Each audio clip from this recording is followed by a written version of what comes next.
Welcome to Cup Havoc number 2. This is a heart to heart.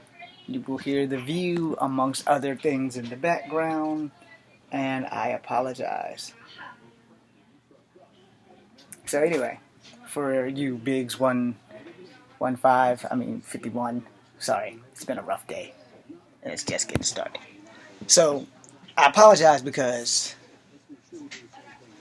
these batteries have maybe an hour charge, and I have to squeeze as much time in a 15-minute film in the 2 hours of footage that I can get. So if I have two of these on one camera and two on the other camera, one is bound to have more charge than the other. So when I'm filming, I need to film it mostly because I'm wearing that suit, and then I have to change clothes and put on this suit.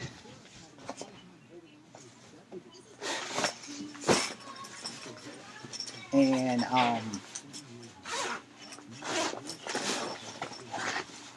this mask and this mask. So hopefully this weekend I'll be able to finish this off. You know, if I'm blessed, I'll be able to finish it off. And I have like maybe 4 scenes really to shoot before I put this thing together. So it's not going to be a proficiently great Scarlet Spider film. And that's only because I don't have a bad guy. I don't have a great plot. I have a fairly good plot, and I changed it because I was going to do something like Camdor inside the cylinder, but I decided to make it the Carnage symbiote, and I decided to make the nameless one try to get the Carnage symbiote. So now I have to shoot him getting the Carnage symbiote, but not like becoming Carnage, but getting the suit and going all out.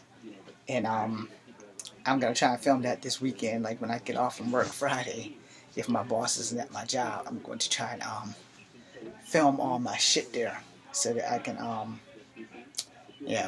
have the final scenes there. It says I don't want to. I think I might have the fight scene in the Baxter Building. I'm not sure, but I know that I want to make the Scarlet Spider return the symbiote without having a big major deal. And the thing about this is that I'm fighting myself, so I have to find a technique to fuse my scenes together. So a lot of stuff is going to be reaction shots that I have left from the videos. So I have to find a way to fuse these things together and match them up scene for scene. So that's going to be the hard part. I can almost guarantee you that this is going to be the biggest CF that you'll ever see, but it very well may turn out to be something genius. I mean, when you have one person, and I'm running cameras, and I'm playing the good guy and the bad guy, and trying to remember what move did I do that I need to react to. So I'm going to keep all that as simple as possible. And I have only like 2 fight scenes left.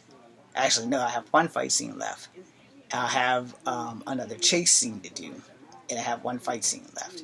I've already got the final shots of Scarlet Spider getting the backpack and putting up the backpack. So now all I have to do is just put them all together in a specific order, and then it'll be done. And then I'll put this movie together, and I'll put it up on Kung Fu Havoc number 2. And then everybody on Instagram can go to Kung Fu Havoc number 2 and watch it and like it and share it.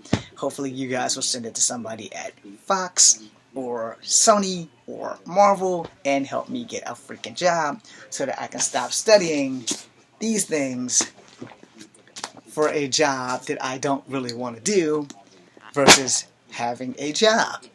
I'm gonna be honest, I would much rather make movies all day long, in front of the camera, behind the camera, all damn day long, than do what I'm doing today. So I have to start doing a Zoom class in like an hour.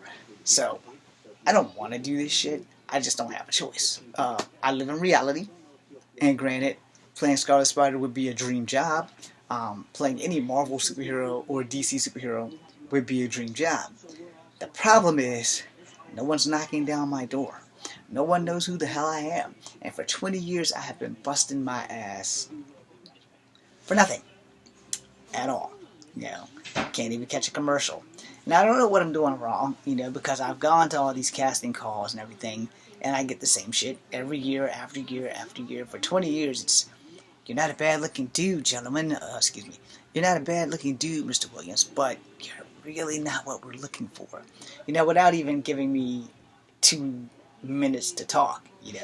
But I'm not the only one, because there's tons of us that go in, and they only pick the tons of us that are on this list that they have. So when they give you these casting calls, when they pop up all over the radio or the TV or whatever, "John Casablanca is coming to the Sheraton. Be there or be square. It doesn't matter what your age is. It doesn't matter what your gender is. Just show up." And you'll go there and you'll sit there for like hours. And you'll be like, "This is the day. This is the day. This is the day." And then, depending on what they are, sometimes they hand out SpongeBob cards. Sometimes they hand out other miscellaneous shit. And if you get one of these cards, you're in. And if you don't get one of those cards, you're out. And they'll be like, "Oh, well, we do this again in 2 hours." So if you go to the first one, say the first one's at 1 p.m. Say you give up Days of Our Lives and you go to this damn talent guy and you're looking, and you see all these people who don't look any different than you, other than gender and skin tone. All of y'all have pretty much normal hair, everything's looking well, and you go in there and you're all confident that you're going to get picked, and you're a little nervous at the same time, and you're like, "Yeah, I'm going to get picked, I'm going to get picked." And then you don't get picked. So being an actor teaches you how to handle rejection very fucking well. But, so you're sitting there, and then the last one I went to, they came to the Omni, and this is when I found out the truth. If there's no one writing movies for people like me who are mixed, I will never get work. Understand that. I will never get work. So unless someone decides, "Hey, we need a guy who's half Native American, who looks more Native American than black," I won't be getting work. And if the casting call, the director goes, "Okay, because this has happened. What are you mixed with?" And I'm like, "Hey, dude, I'm part Cherokee, I'm part black, I'm part white." And they're like, "Yeah, you're a good looking man, but you're not really what we're looking for." And it's like, "Well, is it because I'm too short? Because I'm only 5'3.5". And believe it or not, only one has been honest and said, "Yeah, if you were a little bit taller." It's like, "Well, I'm sorry, I'm not going to be doing any more growing. I stopped growing at 17. I'm 5'3.5. That's it." It's not like the Army where it's like your height doesn't matter. Hey, we'll take you. But, for the real world or the civilian world, as they like to say in the Army, height does matter. If you want to be a Hollywood star and you're not 6 feet tall, you better have something special. I got something special. It's called Kung Fu, but no one cares. But the thing with that also is that, if I was a woman, it wouldn't even have been an issue. It's like, okay, we got a 5'3" sexy chick. Let's go. Talk to her. We'll get her an agent. We'll take care of her.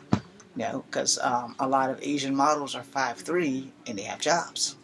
Not the Asian male models, because most of them, if they're American born or if they're from Hong Kong or something, they're at least 5'5", 5'7". Well, it's not my fault that I was genetically short. There's just some shit that happens. But for that transition, I went to the last one I went to. It was like maybe 9 years ago, maybe more. It was in the Omni. I know it was before my hip replacement. And so, it might have been longer than that, because I think I was still working at Browns, or I hadn't gotten the job at Browns. Either way, I was still in my 30s, like my early 30s. And the guy straight told me, he's like, "We see you got the fire, but honestly, you're not on this list that we have." And I was like, I always knew there was a list. Hell yeah, there's a list. There's a list. If we're looking for certain people, there are certain things that an ordinary person can fill that role. Because we can dye your hair. We can, if we're looking for an Asian girl and we need her in ghetto braids or dreadlocks, we can fix that. Because she's an Asian girl, we can either wig her up or we can literally give her dreadlocks and, cake her hair with whatever that shit is that they use to make dreadlocks happen. White and black people, y'all know what that shit is. I don't know what that shit is because I don't want dreadlocks. But anyway, I went to a casting list before that, and I went twice in the same day. I went at 2, and I went back at 6. Now, when I went at 2, my hair was too long, so I cut the shit off. Went back. Didn't we see you earlier? Yes, you did. Y'all told me to come back. Ah, you got a haircut. Yeah, you probably should have kept the hair. And like, earlier, different person said that I should get a haircut. So I got a haircut. Do not cut your hair. If you go to these casting calls and they tell you to cut your hair, don't do it. Don't do none of that shit. Just go again. Change your clothes. Go home, take a shower, change your clothes, but don't cut your hair. Take it from a guy who learned from profession.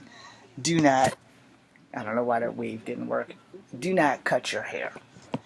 If they want you, they're going to take you, whether you have long hair or short hair. And I'm not cutting my hair again before I'm 50, so this is what you see, this is what you get. And I made that promise to my father before he died that I would grow my hair until I was 50. Of course, I didn't think that he was going to die, and better yet, die in my car. So, that kind of put a damper here. But, yeah. So I'll dye my hair, but I'm not cutting it. And we can dye it whatever color you want, but I'm not cutting that shit. What you see is what you get. And I learned that mistake by cutting my hair in the first place. And they were like, the first guys that saw me was like, yeah, if you cut your hair and come back, we might consider you. My dumb ass believed that crap, cut my hair and came back. That guy wasn't even on his shift anymore. And I had to explain to the person that saw me before, it's like, well, why'd you cut your hair? I said, because the guy told me to cut my hair. And after that, I was like, nope. That's the second time that I had tried for a film and someone told me to go cut my hair. And then I got rejected. The first time, it was Major Payne with the chick from the Fresh Prince, Whitley, whatever the hell her name was, and one of the Williams brothers. And they were filming down in Crozet. And so when I got there for the casting call, the casting director said, if you go get a haircut, I'll give you a job. Should have had that shit in writing. Also, almost got to fighting with one of the actual stars there. How you doing? Anyway, clearly he's doing better than me because he's acting and I'm not. But I went and got a haircut. Got a straight up military crew cut. Completely bald. So yeah, I looked exactly like that, only without the military gear. Believing all-heartedly that I was going to get that role in Major Payne. And apparently actors don't do background checks because they hired a guy who's been in juvie 4 or 5 times that I grew up with, who was a fucking bona fide thief. And he got in, and I didn't. No, I'm not jealous. I'm just a little angry. But the point of the matter was, this dude was a thief. He had a criminal record. I didn't have a criminal record. And you think good things happen to good people. Bad things happen to good people. Good things don't always happen to good people. But bad things happen to good people more than good things. So, I cut my hair off, get back up there. Guy says, sorry man, we already filled up all the roles while you were gone to get your hair cut. And I'm like, dude, I got a haircut to get this role. You promised me a job. He's like, yeah, sorry. It's Hollywood, dude. Promises are meant to be broken. And I was like, okay. I probably should have tagged that dude in the face. But you know what? It's like, I'm not going to do it. I'm just going to go get in my car and go home. On the way to the car, I bumped into one of the actors who was actually one of the stars in the shows, a white cat, who had his head shaved bald for the role. And he said something to me. I don't recall what he said, but they were fighting words. And it was either something racist or something about my height, but he said something to me. And I reached fuck it. And had my cousin had grabbed me when I drew my hand back and cuffed me under the arm so the guy never saw the hand. And I was like, nah, let me hit this motherfucker, because he done came from Hollywood and done came to Virginia and think he hot shit. I said, he don't know nothing about us country boys. I will beat his lily white ass right now. So, my cousin talked me down. And dude was still running his mouth. I said, dude, if my cousin wasn't here, you'd be on the ground right now. I said, you just think you bad because you're a Hollywood star and you've made it? Well, I'll rearrange your face. and you won't be making any more films after that. So that went to hell in a handbasket. Got in my car, and I decided from now on, if I go to any more casting calls, I don't cut my hair.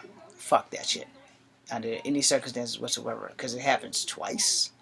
See, that thing was like the second time that it actually that was the first time it really happened. And when I went to the second time, when it cut me, I went back for the second show, and it's like, well, why'd you cut your hair? I said, because the dude told me that if I cut my hair, he would consider it, and that dude wasn't even on shift. So you see the clusterfuck that we have here. So don't cut your hair when you go to these things. And yes, there is a list.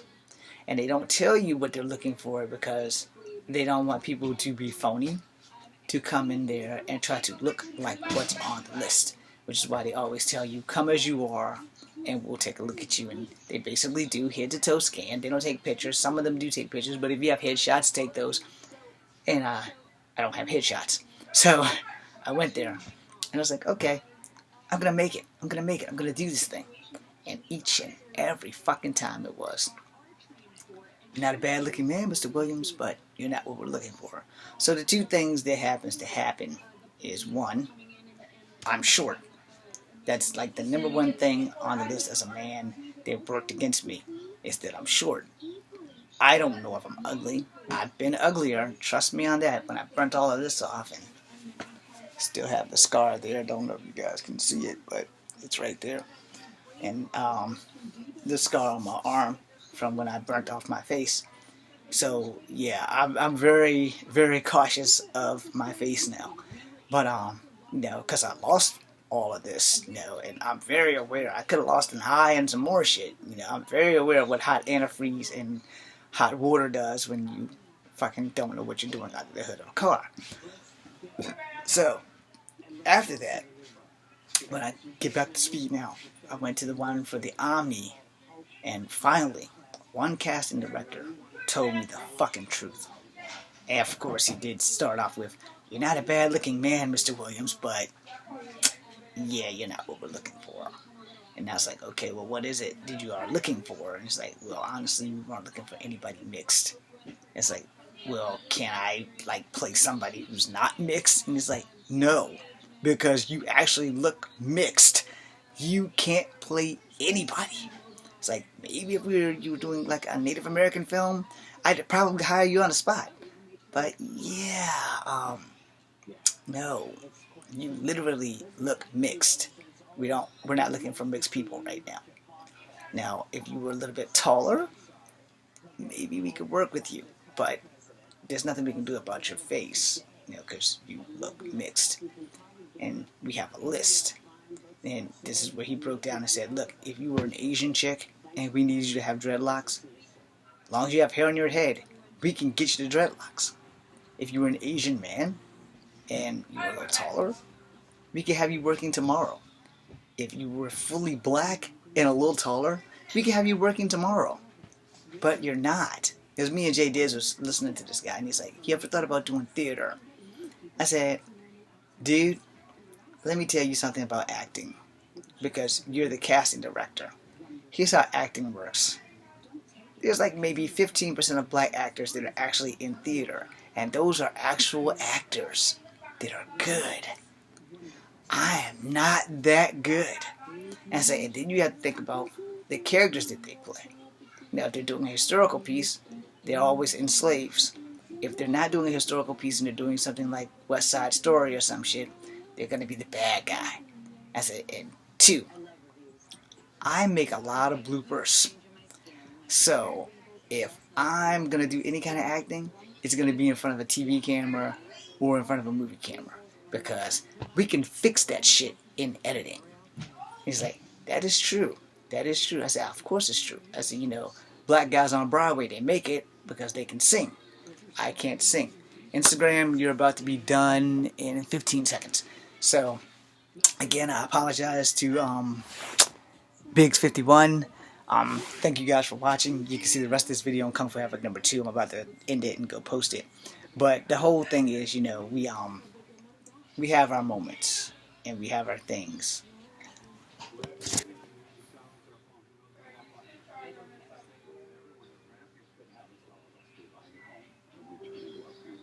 Yeah, let's go back here.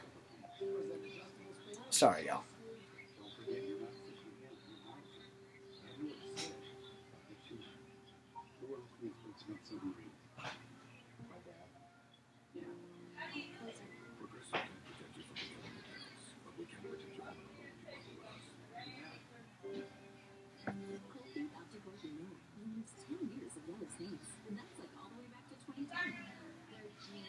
Okay, so as we finish this, you know, I will have to make one more video because I just found the reply on my shit. Okay, so the thing is, there aren't a lot of roles for black people in theater. And then I remember the thing that really scared me away from that was the black guy that was doing Jesus Christ Superstar. Before John Legend did it, there was a black guy who was doing Jesus Christ Superstar. He was a really good singer. He was a black guy. He was an actor on Broadway. And every newspaper and TV show were going ballistic because of the racial tension of this black guy who wanted to play Jesus in Jesus Christ Superstar. So after hearing that shit, it's like, nah, you know what? I am not Lawrence Fishburne. I am not good in theater. I want to do TV. Because I know if I do TV, anything that goes wrong, we can fix it in the editing room. Where everything, if it just goes right, can fix it in the editing room. That being said, this is Kung Fu Epic number 2. Be seeing you.